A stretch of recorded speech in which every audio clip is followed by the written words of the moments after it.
Decimosegunda lección. Sesión del 27 de febrero de 1903.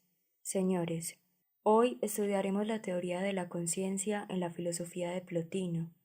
A primera vista, esta teoría parecería no estar relacionada directamente con el tema especial que nos ocupa este año, la cuestión del tiempo. Sin embargo, veremos que en el pensamiento de Plotino las dos cuestiones son inseparables, pues la conciencia, para Plotino, es un cierto despliegue sui generis, un despliegue de la idea. Ahora, el despliegue de una cierta idea, que es la idea de un individuo, en una cierta conciencia, que es la del individuo, o bien su duración interior. Ese despliegue en el pensamiento de Plotino es paralelo, incluso idéntico, al despliegue por el cual la totalidad de las ideas, concentrada en la inteligencia, en el nous, como lo llama Plotino, se despliega en el tiempo bajo la forma del alma universal. Sin embargo, no entraremos en estas explicaciones sino hasta la próxima lección. Hoy estudiaremos este despliegue específico, el desarrollo específico que es la creación de una conciencia a partir de la idea. Plotino es el primer y único filósofo antiguo que presenta una teoría de la conciencia. Encontramos esta teoría desarrollada en una cantidad bastante considerable de pasajes. Se ha exagerado la obscuridad de estos pasajes, así como la dificultad de esta teoría. Se le ha exagerado porque no se toma en cuenta que Plotino, encontrándose en presencia de una cuestión nueva que no había sido abordada antes de él, es decir, abordada explícitamente, se vio obligado a crear una terminología, a fabricarse un vocabulario. Así logró designar la conciencia a través de términos o palabras bastante diferentes. Cada uno de estos términos constituye un punto de vista sobre la conciencia. Él estudió y analizó la conciencia, colocándose uno a uno en los distintos puntos de vista. Y es esta multiplicidad de puntos de vista la que hay que tomar en cuenta, así como la diversidad de matices, de sentidos, de términos, si queremos llegar a formarnos una idea suficientemente completa, que sea por lo mismo una idea clara de la teoría de la conciencia en Plotino. Los términos de los que Plotino se sirve son tres. Emplea en ocasiones, de hecho con bastante frecuencia, el término paracolutesis, paracolutema, también el término sunaistesis y por último la palabra antilepsis. Estas son las tres palabras con las que designará igualmente a la conciencia, pero ellas indican matices, significados bastante diferentes, y estos matices deben distinguirse unos de otros con tanta precisión como sea posible. De estos tres términos, el más general para designar la conciencia es un acompañamiento. Para Plotino, la conciencia es algo que acompaña el estado interior, y es también así como hoy en día todavía la definimos. ¿Qué es la conciencia?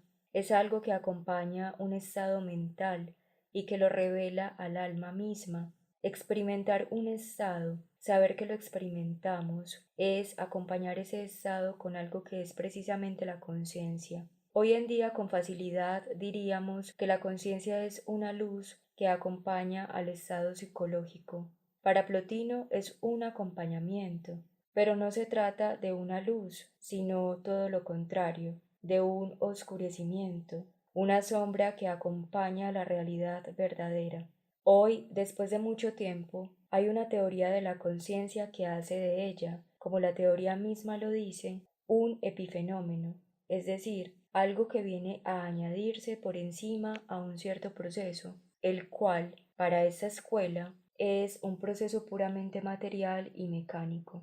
Ocurren en el cerebro ciertos fenómenos físico-químicos, ciertos movimientos moleculares más o menos complejos.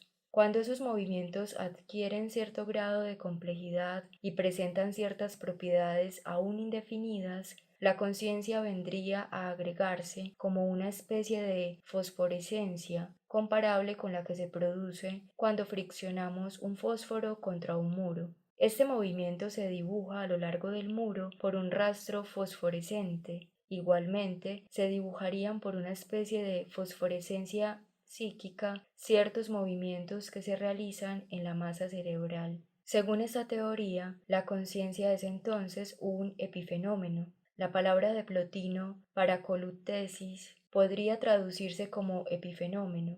Sin embargo, será un epifenómeno en un sentido completamente diferente.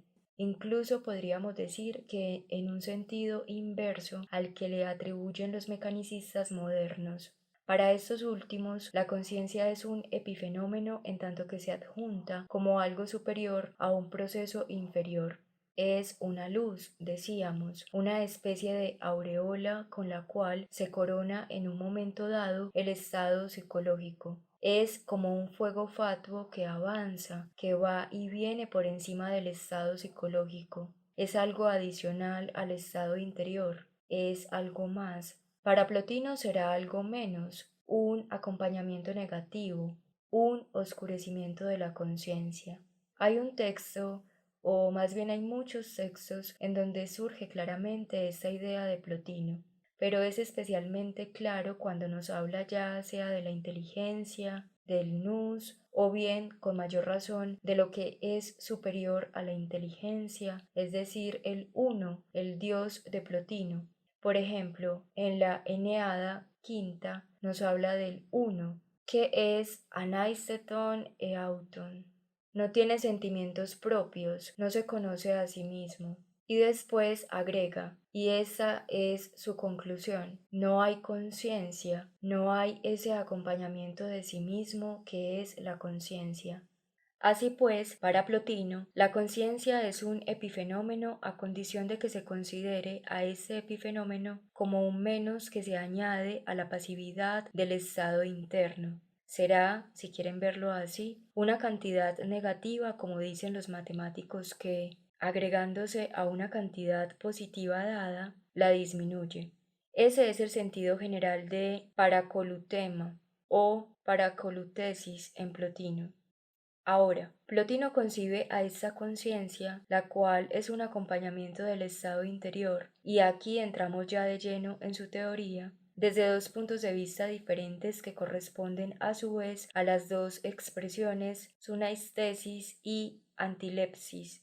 Puesto que se ha omitido la distinción entre estos dos puntos de vista, se ha tendido a exagerar las complejidades de la teoría de Plotino y se han encontrado contradicciones ahí donde no existen. Sobre el primer punto de vista, la conciencia se define como una especie de sunaistesis. Originalmente, esta palabra no significa conciencia sino simpatía, o mejor aún, consenso, acuerdo. Entonces, sunaistesis es una cierta armonía, un cierto acuerdo. Plotino atribuirá, por ejemplo, la sunaistesis al alma universal, lo que él llama la psique. Esta tiene sunaistesis, pero no conciencia. Entonces, sunaistesis es antes que nada consenso, acuerdo. Por ejemplo, Plotino nos dirá que en el mundo tal como está constituido, debido al despliegue del alma del todo en el mundo, hay simpatía, acuerdo empático, sunaistesis de todas las partes unas con otras. Él demuestra este acuerdo de varias maneras. Primeramente por la astrología, en la cual él cree. ¿Cómo es que podemos leer el destino de los hombres en los astros, el futuro y el presente, sobre todo el presente? Eso es posible, nos dice, no porque los astros influyan en la conducta de los hombres o en su destino, sino porque todas las partes del mundo son a tal grado solidarias unas con otras, a tal grado empáticas unas con otras, que no hay parte, por muy pequeña que sea, que no refleje el todo, y porque el todo se encuentra presente en cada una de las partes. Cada parte es como un libro escrito en caracteres secretos. Si tuviéramos la clave, si conociéramos la combinación, podríamos leer en cada parte lo que está en el conjunto. Así se explica la astrología para Plotino, y así se explican para él la magia, los hechizos, las pociones, los encantamientos, todas las cosas en las que cree. Nos dirá, por ejemplo, que las diferentes partes del mundo son como las cuerdas de una lira, Si hacemos vibrar una cuerda, las otras vibrarán también. ¿Por qué? Porque pertenecen, según él, al mismo sistema de armonía, lo que explica la comunicación empática del movimiento que va de una a todas las otras.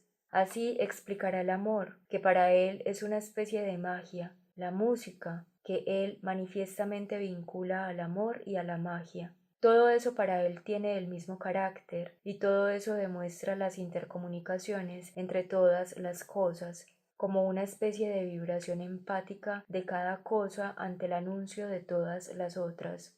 A esta simpatía, a este acuerdo, a esta especie de armonía preestablecida, de todo con todo en el alma universal, le da de inicio el nombre de sunaistesis. Esto nos explica por qué una percepción consciente para Plotino es ya, en el alma individual, una sunaistesis. Percibir es, para él, encontrarse en comunicación empática con el objeto que percibimos, y por eso mismo con el todo. Por ejemplo, he aquí un texto de la Eneada primera, libro 1, parágrafo 9.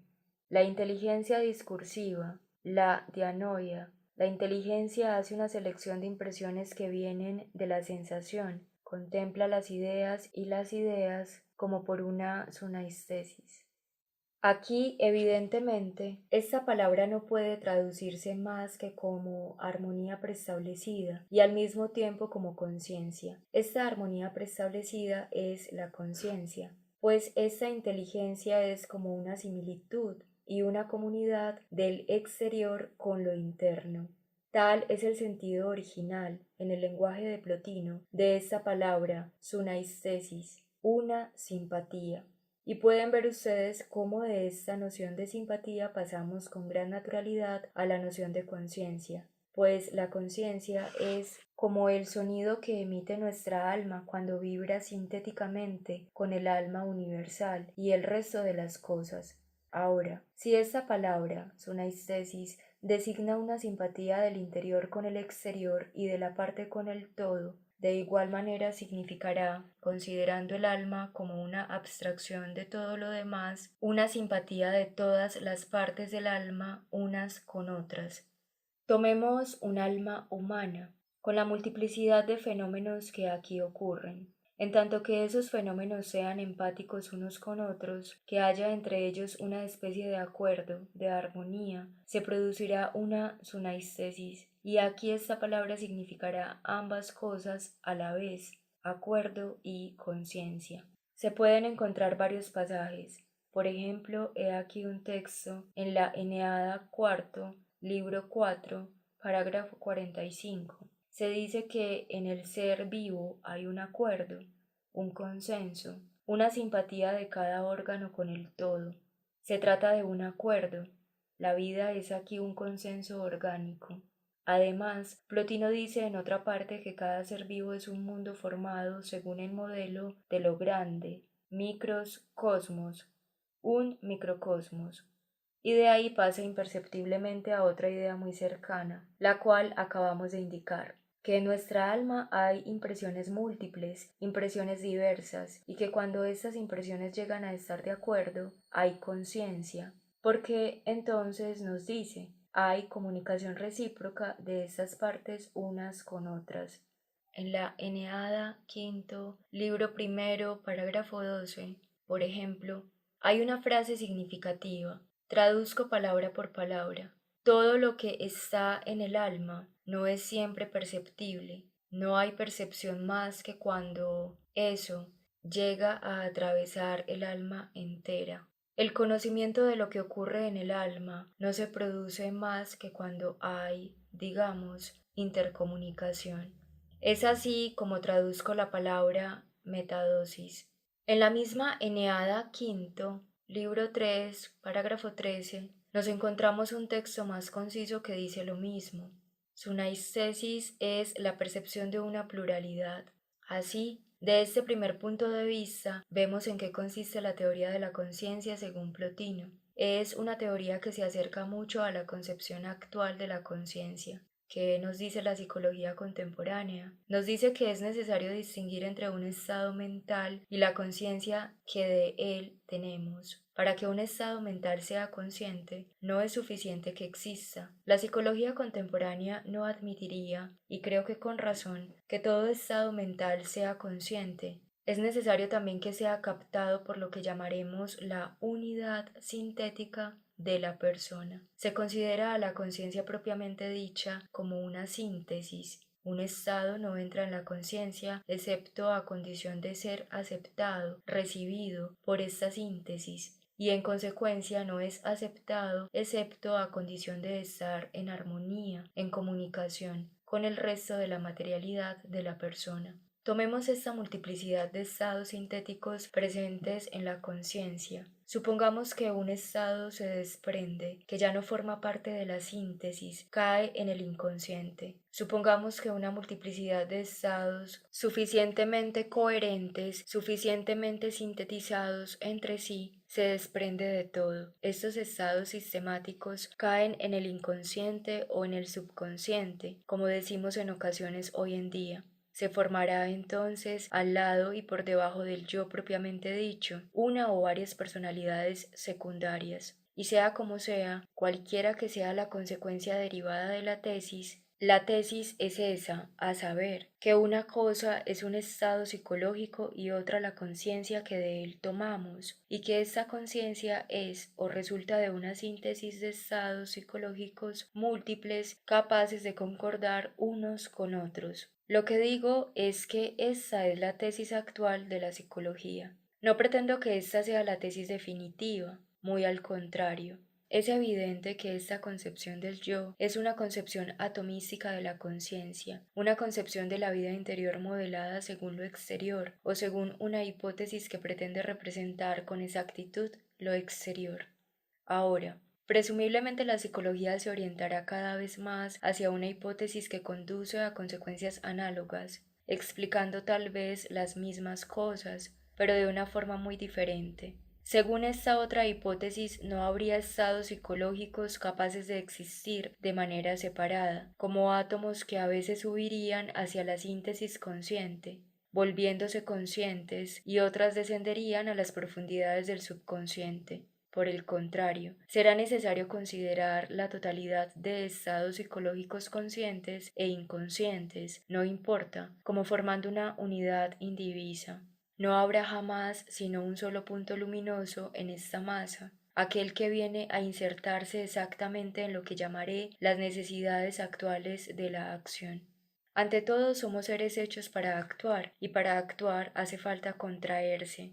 Diría incluso que actuar es distraerse de uno mismo o, en otro sentido, es poner atención, concentrar la totalidad de la propia vida psicológica en un punto determinado, lo que obliga a ignorar la mayor parte de uno mismo.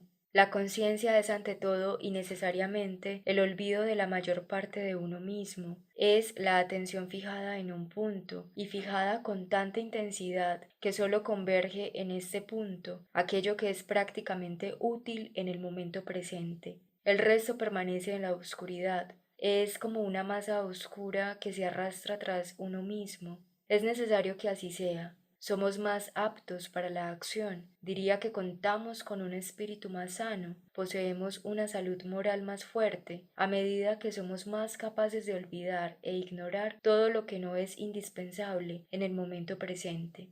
Las psicosis, ciertas crisis nerviosas y las enfermedades mentales no son otra cosa que la irrupción intempestiva en la parte luminosa de nuestro ser, de lo que debería permanecer escondido, la irrupción en lo que está presente en la conciencia y en la memoria actual de aquello que debería permanecer ignorado. Estar por completo sano intelectualmente es, sin duda, saber recordar, pero también y sobre todo es saber olvidar. La vida es un fenómeno de concentración, de atención, y por lo mismo, de manera complementaria, un fenómeno de olvido. Y esto significa que la conciencia, la vida interior, es un todo indiviso, y más aún, que la luz de la conciencia no debe jamás iluminar más nada que el punto extremo y móvil de esta vida interior.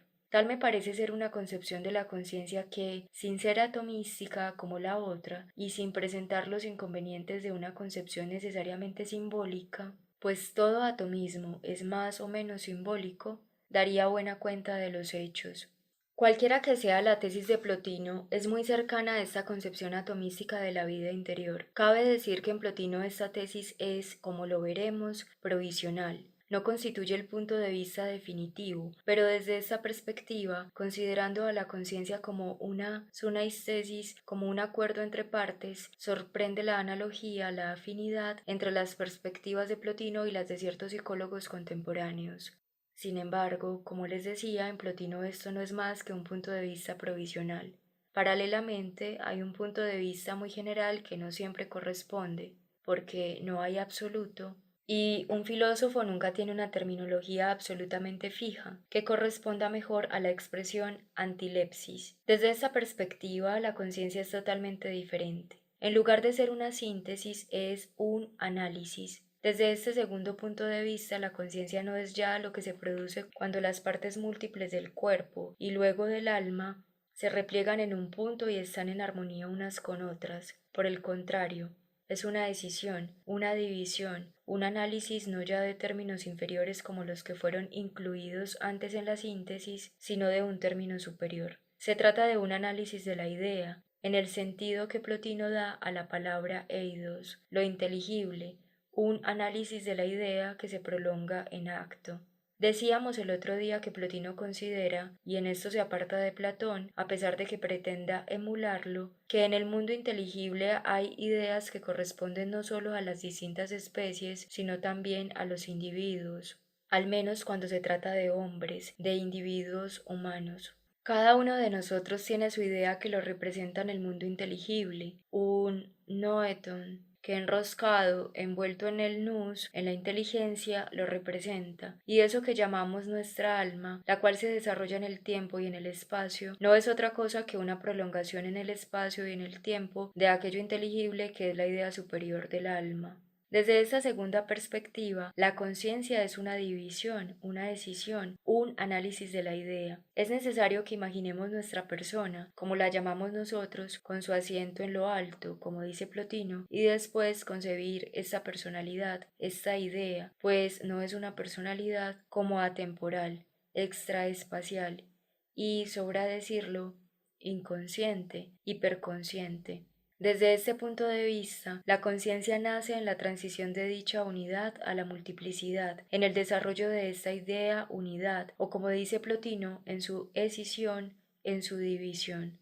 Los textos son muy numerosos y habría que citar varios para dar una idea adecuada de un pensamiento interesante. No citaré más que los principales. Plotino nos explica en más de una ocasión cómo pensamos, lo que él llama pensar en el sentido correcto de la palabra, lo cual no es en absoluto lo que nosotros denominamos con ese término. No es tener una idea, es ser esa idea, es coincidir con la idea. Él dirá, por ejemplo, y esto es significativo, que nosotros podemos pensar sin saber que pensamos, e incluso cuando pensamos, estrictamente hablando, no sabemos que pensamos, no percibimos nuestro pensamiento. En la Eneada cuarto, libro 3, parágrafo 30, Plotino se plantea la cuestión de saber cuál es la diferencia entre la idea y la conciencia de la idea, entre la idea y el conocimiento que tenemos de esta idea, y he aquí su respuesta. El acto de pensar, indivisible, no habiendo aún procedido hacia lo exterior, se esconde, estando al interior. Pero el logos, encontramos aquí esta palabra logos de la que hablamos el otro día y decíamos que hay que traducirla en general como una necesidad de despliegue, una necesidad de desenrollarse. Y aquí no hay otra forma de traducir logos, sino como una necesidad de despliegue. Habiéndolo desarrollado y habiéndolo hecho salir del estado de pensamiento puro para empujarlo hacia la imaginación, ha mostrado el acto puro de pensamiento como en un espejo, y la conciencia que tiene de sí mismo es la antilepsis. Vean que para pasar de la idea que es la inmutabilidad absoluta a la conciencia que es necesaria en la duración, que ocupa el tiempo, Hay que suponer, según Plotino, una especie de excursión de la idea fuera de sí misma. Ocurre algo que Plotino describe como una reflexión en un espejo, y a menudo emplea esta imagen. Creo que si hubiera conocido la física moderna, habría elegido la imagen del prisma, la cual expresaría bien su pensar. Un haz de luz blanca cayendo sobre un prisma.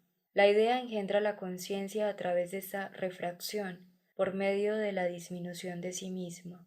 Encontramos la misma idea en la Eneada primero, libro 4, parágrafo 10, un pasaje muy peculiar en el que Plotino comienza por decirnos que la conciencia no es indispensable. Vean qué lejos estamos del punto de vista moderno, pues este correspondería al punto de vista de la sunaistesis, ni para el pensamiento, ni para la virtud, ni para la felicidad.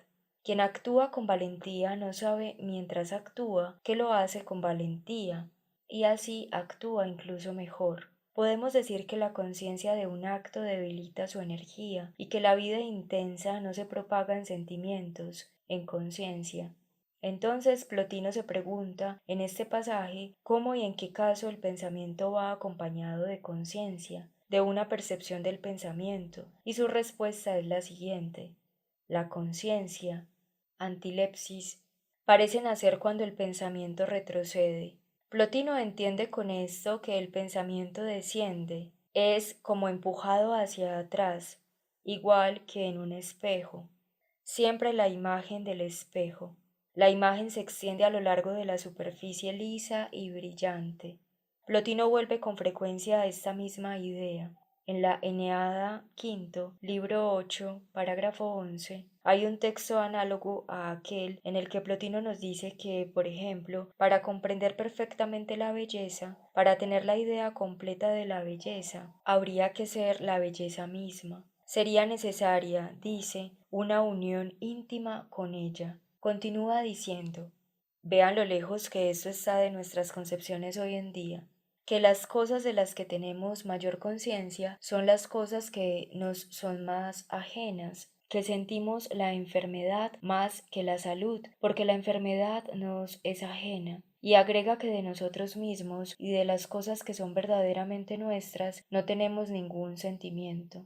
Somos seres sin sentimiento, o bien, en ese estado de nuestras conciencias, dice, estamos en posesión completa de lo que está en nosotros, porque logramos hacer coincidir nuestro ser con el conocimiento que de él tenemos. Hacemos de nosotros y de lo que conocemos una sola cosa, pero entonces ya no hay conciencia en el sentido que nosotros damos a esta palabra. Podríamos agregar muchos más textos. Eneada 4, libro 4. Podemos poseer algo de manera inconsciente mejor que si lo supiéramos, pues si lo supiéramos poseeríamos eso como algo extraño, siendo uno mismo extraño, mientras que sin saber lo que poseemos podemos ser quien posee. Así, desde este segundo punto de vista, la conciencia nos parece una división y una disminución de algo que trasciende a la conciencia, lo que Plotino llama la idea, el pensamiento puro no en el sentido moderno, no en el sentido del acto del pensamiento, sino en el sentido del objeto del pensamiento, de la idea, del objeto de contemplación. Es claro que los elementos de esta concepción de la conciencia se encuentran ya en Plotino y en todo caso en Aristóteles, pero en estos filósofos no hay ni definición ni teoría de la conciencia. Los elementos de una concepción de este tipo están ciertamente en la filosofía anterior a Plotino, pero en él los encontramos por primera vez desarrollados, sistematizados y, lo que es más, con la nota propia de este filósofo, una nota psicológica. He dicho que se trata de una teoría, pero para Plotino no lo es. Nos ofrece esta concepción de la conciencia como una especie de hecho derivado de la observación interior. Hay textos donde Plotino ofrece esta transición del pensamiento a la conciencia como un hecho. Citaré un ejemplo del tan admirable comienzo de la Eneada 4, libro 8. Ahí Plotino nos dice, o más bien nos describe, el estado en el que se encuentra él mismo y en el que presumiblemente toda alma puede encontrarse cuando, saliendo de eso que él llama el sueño del cuerpo, la misma expresión en griego es mucho más fuerte, despertando del cuerpo, en sus palabras, se encuentra en un estado de pensamiento puro. No se trata del éxtasis, sino del pensamiento puro. Es el alma que regresa a lo inteligible. Y entonces, cuando vuelve a descender de ese estado, la cuestión que se plantea es la de saber cómo volver a bajar, cómo puede el pensamiento dividirse en conciencia y cómo puede reencontrarse en un cuerpo. En otras palabras, el problema para él no es saber cómo pasamos de la conciencia a algo superior. La verdadera dificultad es la de saber cómo, de aquello que es superior a la conciencia, podemos descender a la conciencia misma. Si estuviéramos situados ahí abajo, del otro lado, nos plantearíamos ese problema y veríamos que esta es la verdadera dificultad. Esto es lo que Plotino tiene de personal, de característico y, digamos, de muy original. Esta concepción de la conciencia como una disminución de la idea, concepción que aparece en numerosos pasajes y que descansa, para él, en una especie de observación personal e interior. Ahora, la cuestión que surge y que resulta esencial si queremos resolver el problema que nos planteamos en este curso es saber cuál es el origen de la duración, cómo coinciden en Plotino estos dos puntos de vista que acabamos de indicar. Hemos dicho que para Plotino la conciencia es a la vez una síntesis y un análisis. Por un lado, es la síntesis de una multiplicidad de estados inferiores, los cuales provienen sin duda del cuerpo, y por otro es un análisis, una división de algo superior venido de lo inteligible. ¿Cómo se unen estos dos puntos de vista para Plotino y cómo puede la conciencia hacer simultáneamente estas dos cosas? Para responder estas preguntas es necesario saber qué es el alma para Plotino, y mientras se trate del alma de un ser vivo, hay que saber también qué es para él la vida. La teoría de Plotino en este punto es extremadamente profunda y original. No podemos explicarla toda, solo diré lo indispensable para comprender lo que veremos en la próxima lección. Para Plotino, la vida, desarrollo de la eternidad en la forma de tiempo, es el punto de reencuentro de dos corrientes diferentes y opuestas. Hay algo que viene de abajo y hay algo que viene de arriba. Si tomo un cuerpo vivo, en particular un cuerpo humano, está hecho, para empezar, de un conjunto de partes materiales, producidas por lo que Plotino llama el alma del todo, y que nosotros llamaríamos las fuerzas de la naturaleza. El cuerpo humano es en parte el producto de las fuerzas de la naturaleza, puesto que la naturaleza, nos dice, habría hecho al cuerpo humano. Plotino dice que lo habría hecho más o menos por completo. La fuerza física, como dice Plotino, el alma del mundo, habría casi completado al ser vivo, pero algo le falta. Es preciso que a esta obra de la naturaleza, del alma universal, se le una, pasando nuevamente por sus contornos, el trabajo del alma individual, del alma que animará al cuerpo. La naturaleza produce algo que es casi el cuerpo vivo, que aspira a hacerlo, que se elevan las aspiraciones a estar completamente vivo. Y entonces, mientras que el cuerpo, por decirlo así, se eleva por esta aspiración, algo desciende atraído por ese cuerpo, algo a lo cual ese cuerpo se parece. Y es este doble fenómeno de ascenso y descenso, este doble fenómeno de atracción del alma por un cuerpo, el que hace que el alma caiga, descienda. La vida está constituida por la elevación de un cuerpo mediante la aspiración a ser completamente él mismo y a estar vivo. Vemos así, en Plotino, asomarse ya la posibilidad de hacer de la vida una síntesis y un análisis. Una síntesis en el sentido de que hay un ensamblaje bajo la influencia del alma universal o de las fuerzas de la naturaleza, un ensamblaje de partes armoniosas entre sí para formar un cuerpo vivo, siendo la conciencia una especie de síntesis de todo aquello, pero desde otro punto de vista será un análisis, porque la idea, cayendo en forma de alma, se divide, se disocia, tiende a la multiplicidad. Por tanto, de este doble origen de la vida deriva la necesidad de un doble origen de la conciencia. Pero si queremos comprender cómo se produce el encuentro entre las dos corrientes, por qué ambas corrientes deben reencontrarse y cómo es que la naturaleza, es decir, el alma del todo, trabaja de tal manera que las almas individuales puedan insertarse en su obra, hay que saber cómo nacen las almas individuales, cómo cae la idea, cómo se produce la caída del alma virtualmente contenida en la idea. No puedo más que esbozar este tema. La próxima vez volveré brevemente sobre este punto, indicando el proceso del tiempo en general. En el pensamiento de Plotino, la formación del alma del todo está modelada según la caída del alma individual, aunque, dice, la operación por la cual se constituye el alma universal no se trate de una caída. ¿Qué es entonces esta caída del alma virtualmente contenida en su idea? Plotino la presenta de formas diferentes. Existe de entrada una forma mítica. Por un lado, esta caída nos parece ser una caída moral, una disminución, una degradación de la idea, o mejor dicho, de lo que está englobado en la idea.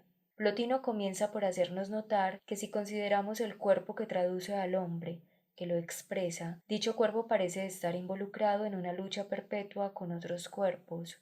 Es una comparación que aparece en varias ocasiones en las Eneadas. Compara el conjunto de las cosas terrenales con un drama. Todo está arreglado, todo está planeado, pero, agrega, es la unidad de un drama que engloba muchas batallas. Pueden ver que aquí aparece la palabra logos, que designa algo así como el libreto de un drama. Se trata de un combate, una lucha, y si estudiamos ese combate, nos parecería como si cada cuerpo, cada parte aspirara a ser el todo. El cuerpo vivo se caracteriza por una especie de egoísmo. Cada uno quiere ser el todo. Así, en la Eneada tercera, libro 2, parágrafo 17, nos dice que cada uno se precipita hacia su propio bien, y nos dice el por qué. Dice que en cada uno predomina ante todo el deseo de vivir. Schopenhauer la llamará voluntad de vivir, o lo que es lo mismo, el principio de egoísmo, principio del mal. Plotino lo dice también así: el deseo de vivir, la voluntad de vivir, es la causa de todo mal, lo que hace que cada uno aspire a ser el todo.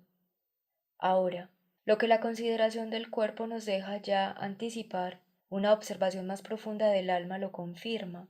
En la Eneada quinto, libro primero, parágrafo 1, Plotino atribuye la caída del alma a una especie de caída de la idea pura donde el alma se encuentra involucrada virtualmente.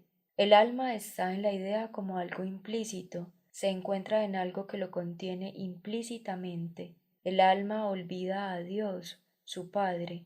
¿Cómo pueden las almas olvidar a Dios, su Padre? El principio de todo mal es la audacia, o bien el deseo de pertenecer a ella misma en lo inteligible.